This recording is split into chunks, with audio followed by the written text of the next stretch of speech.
Greetings comic book fans, and welcome to my first video of 2015. Today I will be having a look at the books I got in the last 2 weeks of 2014. Books I picked up on Christmas Eve and New Year's Eve. It's not going to be a review video as such. I'm just going to try to go through the books quickly, just saying what I think. I'm not going to give each book a full review, and I'm not going to give them star ratings. It's just going to be going through, saying things I thought about. If there's things I want to speak about each issue, hopefully we won't be too long, but there's a lot of books to get through, so we'll see how we do. So first up we have Batman Eternal, issue number 38. This was another good issue. I've noticed with issues the last few weeks we've been kind of picking up stories we haven't seen for a while, which is really cool. I've enjoyed that.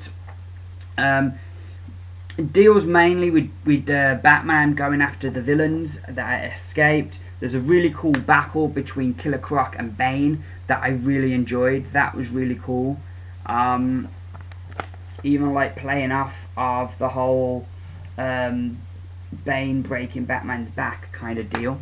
So that was brilliant. And you know, like I say, we got to catch up with some characters we hadn't seen for a while. All in all, I liked it. The art I liked. I didn't like the artist how he drew some of the figures. I didn't like how he drew them, especially Batman. You can see Batman there, maybe. I didn't like how he drew Batman, but other than that, that's minor gripe. I enjoyed this. Future's End just remains excellent. I'm loving what they're doing with the new Firestorm, and I love how she's not able to like fight very well because she's not used to fighting, as she goes up against Dr. Polaris, so that's really cool. My highlight still is every time we get to see the new Stormwatch, and we get to see them in action here as they go up against Shade, which is brilliant. I loved that. That was really good. Still not really connecting with the whole 50 Sue story part, and I'm really intrigued to see how that and all the characters surrounding that story are going to link up, because Brainiac seems to be the thing that links everybody else, but that story has no kind of Brainiac influence on it. I thought they dealt with our Batman from the future a lot better this issue, and the end was good as well. I really enjoyed the end and seeing where that's going to go next. But yeah, Future's End just remains a real delight. We have the Flash with I got the Darwyn Cooke variant. I really like Darwyn Cooke's art. He's one of my favourite artists, so that was cool. We have Barry trapped in the Speed Force, and that's really good. Brett Booth's art has been really strong on this. In the present day, we have Iris, and she's got some news thing, scandal that she's report she's running on. Barry, our future Flash, is kind of in the present has taken over our Flash's life. In the Speed Force, our Barry has no access to the Speed Force anymore because he's trapped inside it, and he's determined to get out. So that's all really good. I'm just really loving this, and at the end we get introduced to a new villain. Yeah, this book at the moment is brilliant. Really impressed every issue with Brett Booth's art. I'm really impressed with the way Venditti and Jensen have come onto the book and just kind of took off with their own story and have not missed a beat. We then have Aquaman 37, which just remains one of the most consistent but least talk about books out there right now. We get to see Aquaman go to Gorilla City this issue, as he gets a bit of a smackdown with the Gorilla Grodd. I'm really enjoying this book. I'm liking how they're making Atlantis and giving it this history with other parts of the world, and how there's this history between Atlantis and between Gorilla City. Yeah, so that was really cool and remains a really good book. Deathstroke issue number 3. This is also a good book. Very violent, so not for everyone. There are certain characters that works for, and I think like Wolverine, Punisher, it works for. They're two of them that immediately spring to mind, and I think Deathstroke is another one of those characters that the violence just works for. The art in here that Tony Daniel's doing is really good, and I really enjoyed throughout the book the art. And there's a really nice twist and there's a really nice twist. The art is good. The last page, and I'm going to spoil it, and I apologise if it ruins it for everyone. But next issue, Deathstroke is heading to Gotham, and there's this character here who's looking to get a bit of revenge. But the way he's drawn, Tony Daniel's drawn Harley Quinn, she looks way too young. She looks like 14, 15. And the way he's drawn it, I just found it a bit disturbing. It looked a bit too sexualized for somebody at that age. And Harley Quinn, isn't that young, So I didn't like that. I felt a bit uncomfortable with that.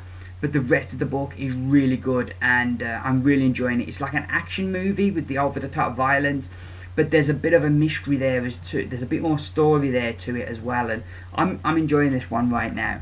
Another book I'm enjoying right now is Gotham by Midnight, issue number 2. If you loved Ben Temple-Smith on 10 grand, you need to be buying this book. It's the same kind of vibe. You've got, this dark hero fighting these supernatural forces. This issue, we not only conclude the story from last issue, but we also find out a bit more about Sister Josephine and... No, not Josephine, Justine, isn't it? We get to find out a bit more about her, and also how her story relates to the current story. Just another really brilliant book. Arkham Manor, issue number 3. I felt this book was a bit all over the place. In the past, it's tried to link up with Batman Eternal. This issue, it tries to link up with Batman Endgame, and yeah, it just twisted my melon a bit. I felt that didn't stick with the main story of this killer and how they've been killing when the doors have been locked.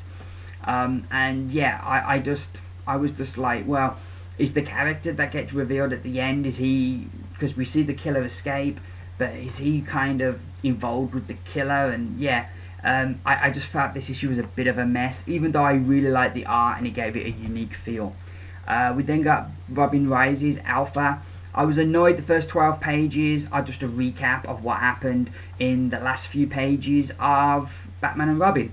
I would much rather if they left those 12 pages out and just gave us a $3.99 book, but that's me.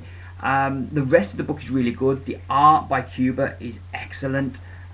Basically the majority of the rest of the issue is just a big fight between Damian and Kalibak, and Damian learning that he's got these new powers and these new abilities as he goes up against Kalibak.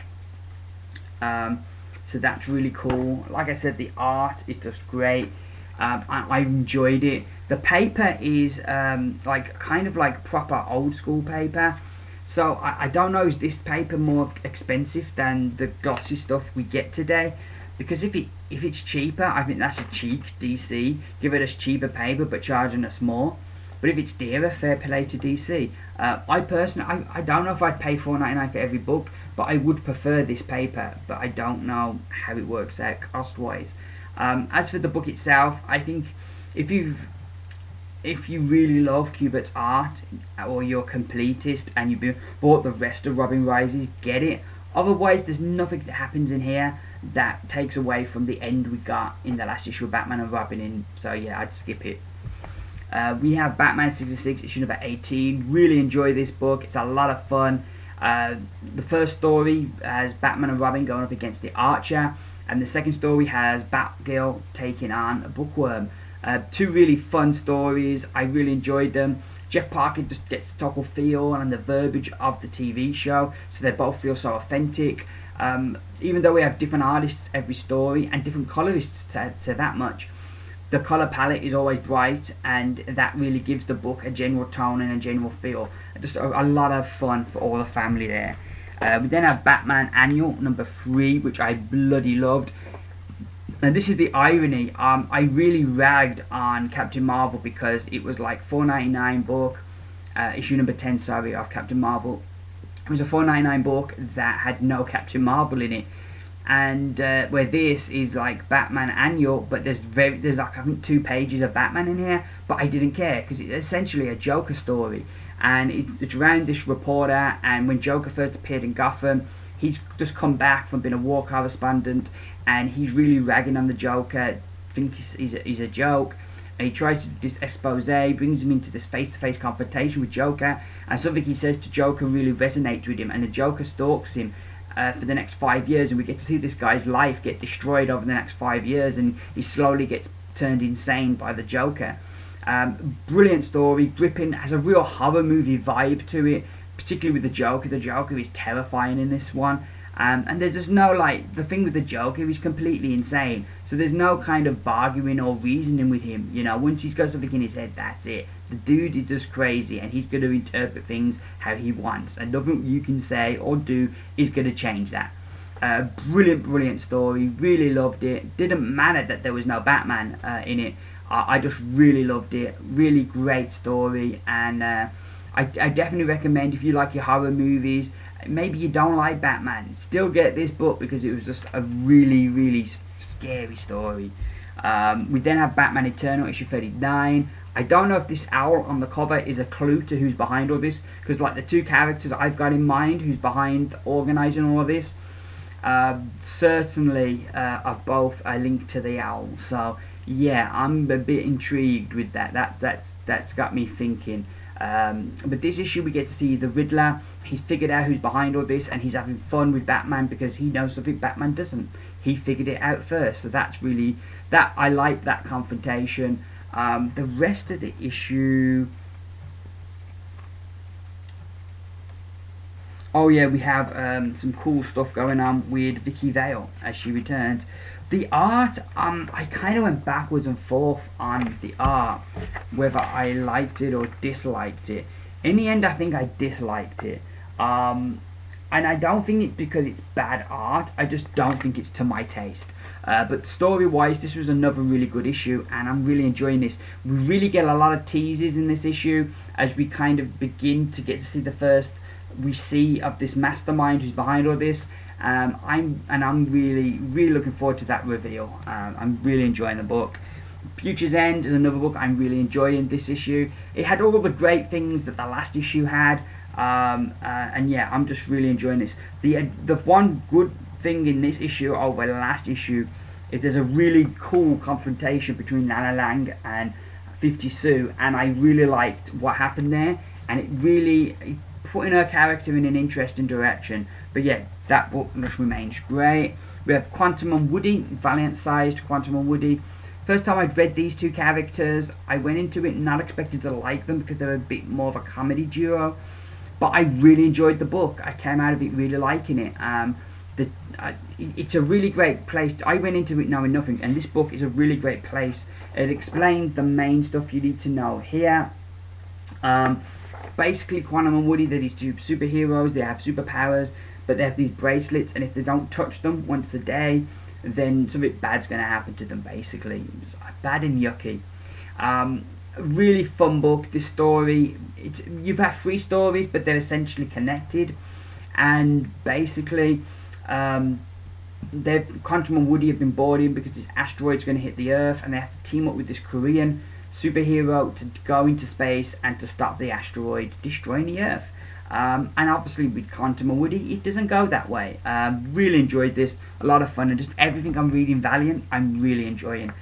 Speaking of Valiant, we have Unity issue 13, which I really enjoyed. A great place to jump in because we have these new characters of United, and who are kind of like a rival kind of team, and they are introduced this issue. We get each of their backstories and what their powers are.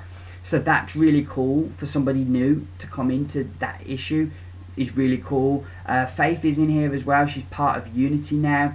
But the other members of her team are very battle seasoned and battle hardened. And it's really interesting to see how Faith deals being in the battlefield. Really good book. Really, like I say, just everything I'm reading Valiant at the moment, I'm enjoying. They're Not Like Us, issue number 1. I had mixed feelings about this one. The character, the voice, was really unlikable, but Sid was a character I identified with and I quite empathised with. So it was that strange kind of balance. Basically, this is like the X-Men, but instead of Xavier's dream of peaceful coexistence, the voice has brought this team together, and they basically do whatever they want, but they keep under the radar. And you get the feel that to keep their life this way. There's quite a sinister underbelly to this, and we get a glimpse of that at the end of the issue. It intrigued me enough to get the next issue. I didn't really like most of the characters, though we only really meet the Voice and Sid. I didn't like the Voice more. He does seem a bit of a villain, but Sid was a character I identified with more, and I'm interested in where we're going to go with this. So I think I'm definitely going to get the second issue, and I'm just going to take it for now as an issue by issue thing. We then have Doctor Who, 11th Doctor Adventures, issue number 6. I can't believe we're on issue 6 already. This issue, really interesting story. Time's going backwards, so the Doctor's going backwards through time, and he's got to figure out what's going on. The issue is look, at the beginning you've got the end, and then the issue, you see, it's like 20. The issue then runs in reverse. You've got 21, and you turn over, and you've got like 19 and 18, and yeah, really good. I also really like that they use an old-time villain in the Naiman in the book as well. Yeah, I'm just really enjoying this. Really creative story that I just really enjoyed. We then have the 12th Doctor, issue number 3. Again, this is a new story, so you can jump on here if you want to.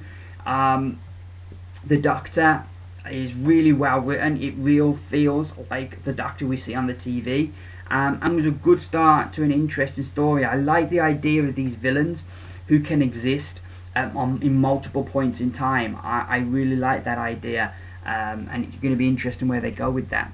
We then have Black Science, issue number 11 from Image Comics.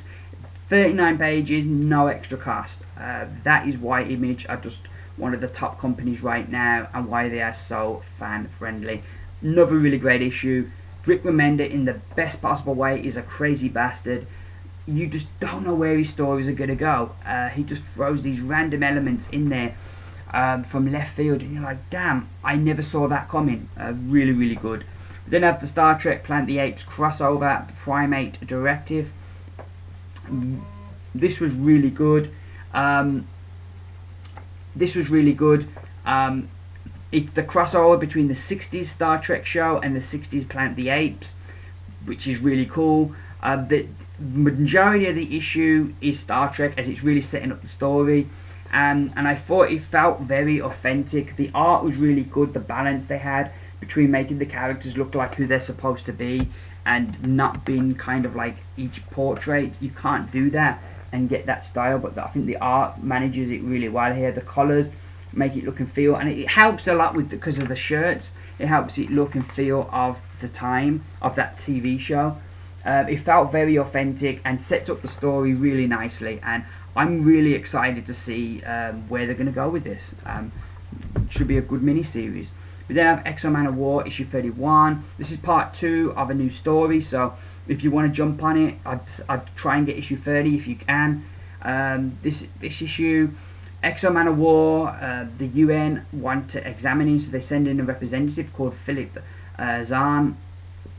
Philip is kind of the Valiant Universe's Tony Stark. Think Superior Iron Man Tony Stark. He sells weapons, and he wants to understand what makes X-O Manowar tick, and it's a really good issue. There isn't any like real big fight scenes, but it's gripping all the way through. We have a great villain in Philip Zahn. We have a relatable hero in X-O Manowar, and yeah, this was just really good. Really enjoyed that, and at the moment I'm just enjoying everything Valiant put out. X Factor issue 18. Sad that this is finishing, though it really is Marvel's own fault. You take a book with a core following, you relaunch that book, you give it the same release schedule, but you up the price and you do a new team. Yeah, I don't really have any sympathy with Marvel there. But it's just the fans that suffer, because really is a good book, and this book's just coming into its own. The team right now is just working so well, and there's so much going on. It just makes it even sadder that it's finishing. Magneto issue 13. Again, this is like another issue where we don't have the main character in the book. Magneto's not in here till the end, but it's still a really enjoyable book. And I know there's been other books where, like, we had that issue of the Punisher with the Howling Commandos, we had that issue of Captain Marvel. that I've really ragged on, but like I think it's how you do it. And Cullen Bunn is just doing so great with this book right now, is he can just do an issue where we have a secondary character, but it's still a really great book and really fun to read. All New X-Men is just a masterclass in art. Andrea Sorrentino's art is just phenomenal. And the way it's coloured as well just adds so much. There's just nobody right now like Sorrentino. He just has a totally his own feel. This is brilliant bit where Eva's travelling through time, and you know it goes through time and shows you like clips from those worlds. It's just really good. Buy this for the art alone. Really good story, but buy it for the art alone. It's just awesome. We have Uncanny X-Men issue number 29. Really interested in where Bendis is taking some of the characters right now. Cyclops has never been more interested, but it's also really interesting what's going on with Beast, as he's kind of coming to the realization maybe Cyclops had a point when he said that we're on our own. So I'm really enjoying that. It's also really interesting. This book has 4 inkers, but 1 artist. Yet the art looks like, going through the book, the art at different parts looks so different because it's in different parts are inked, and it really brings across how important or how much influence inkers have, because I don't really understand all like the thing with inkers and that, but it really brings across how different a book can look, how different a book can feel with different inkers. So yeah, but yeah, really good stuff going on with Uncanny X-Men right now. Another really good book is Daredevil, issue number 11. This is a book that just remains really strong, but since they really re-released it at $3.99, I've just not heard as many people champion it as before, and I don't know if people just haven't picked it up since the price hike, or if it's just like it's not new anymore, so people aren't talking about it. I don't know, but I just don't hear as many people champion it. But it's still a really good book. This issue, another really good issue, really nice twist at the end, and I'm really enjoying Daredevil, and Sam Lee's art, brilliant. We have She-Hulk issue number 11. The penultimate issue is basically just one big fight issue, as Titania and Volcana have been hired to take out She-Hulk to stop her looking into the blue files.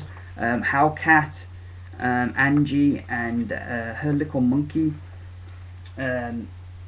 And you get to see that there's a bit more to Angie than we first thought. I really like this. I've really grown to really enjoy Javier Pulido. Is it Javier or Jesus? Javier Pulido's art. Sad that it's finishing, but it looks like the book's going to go out in a hype. New Avengers issue 29. Another book, art-wise. Mike Diagano does a great job. Looks gorgeous. And I'm just really loving this story. You have this three-way battle between these 3 different groups. You've got Steve Rogers' the Shield Avengers, you've got Sunspot's Avengers, and you've got the Illuminati. And it's really great seeing this 3-way battle and seeing them all try and outfox each other, which is really cool. And there's like a really nice twist at the end, and I'm just really looking forward to getting the next issue. But yeah, really great stuff. Art-wise, the book is just great as well, and I'm really enjoying this right now. But you really need to be reading both Hickman Avengers books to really be following that story. We then have Nova, issue 25. I was a bit disappointed with this. While it was a nice issue and a nice story, when you pay $4.99 for a book, you expect great and not nice. If this had been if they'd cut this down and had it just be a regular issue, it would have been fine, and I wouldn't have had no complaints. But it didn't feel like they're saying, oh look, oversized Earth and Helmet Shattered 25th issue, and it just doesn't feel. If they'd have had like this is the issue where he joins the Avengers and his dad gets back to Earth just as he's joining the Avengers, and his dad's so proud of seeing the hero his son has become, that would have been something. But as it was, nothing really momentous happened. The only bright spot for me with this was the ending. At least left very intriguing in where we're going to go next. And I do really like the hero Nova has grown into, and the progress that his character has made from issue 1 to issue 25. So But yeah, still nice, but $4.99 I want great. And we end it with probably the biggest disappointment of 2014. It is Axis, issue number 9. This does not feel like a Rick Remender book. I like the original idea, but it just feels like it's like been rewritten, or people have interfered, saying no, we want this to go this way or that way, and it's interfered with the story that Remender's wanted to tell. And I'm only saying that because everything else I've read of Remender's I really enjoyed, but this is the first time I've read something of Remender's and I'm like, no, that was crap, and it was really crap. And yeah, so yeah, I ain't gonna waste much more time on it. It just really feels like there was a lot of editing with that book and rewriting. Sometimes it just feels all over the place, and multiple artists on a book don't work. Anywho, so that's me done. Not reviews as such, but an overview of all the books that I picked up in the last 2 weeks. I will be back later today with a haul video, and then I'll be back early next week with a review video. I'd like to say this opportunity, take this opportunity to say a Happy New Year to everyone watching this video. I hope you all had a great Christmas and New Year's, and that Santa bought you everything you wanted. That's pretty much me done, so I'm gonna go now and get myself a beverage and sit down and read some more comics. Till next time, I've been Jason, this has been Comic Book Catch Up. Bye for now.